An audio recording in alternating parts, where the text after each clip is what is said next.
জুবিন দা আপুনি সৰুৰে পৰা ইমান জেং মানুহ আছিলে নে? মই সৰুৰ পৰা উৎপত্তি আৰু মোৰ নাম আছিলে মানে মোক চম্ভালিবলৈ বিৰাট টান মোৰ 6 মাহতে খোজ কাঢ়িছো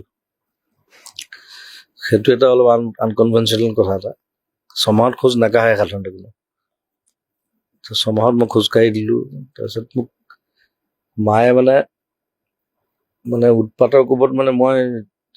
4-5 বছৰমান বয়সলৈকে মোক ভৰিত জোনগা বান্ধি থয় গম পাই থাকিবলৈ মানে তাৰ পিছৰখিনিতো আৰু বেলেগ আৰু বিচাৰি ফুৰিব লাগে গছৰ ওপৰত ক'ৰবাত কিবা কিবি আৰু মুঢ়া এটাৰ ভিতৰত ভৰাই থৈ দিয়ে ডাঙৰ মুঢ়া এটা উল্টাই পেলাই তাত ভৰাই পেলাই মুঢ়াটো বান্ধি দিয়ে খুটা এটা তাত মই ওলাব নোৱাৰো তেনেকুৱা কাহিনী ঢেৰ আৰু মাক বহুত অত্যাচাৰ কৰিলো আৰু দেউতালো বাৰু চাকৰিত ওলাই যায় দিনৰ উৎপাতবোৰ দেউতাই নেদেখে মানে সেইকাৰণে পিটন খাইছো বহুত মাৰ দেউতা নাই পিতে কিন্তু মায়ে বহুত পিটিলে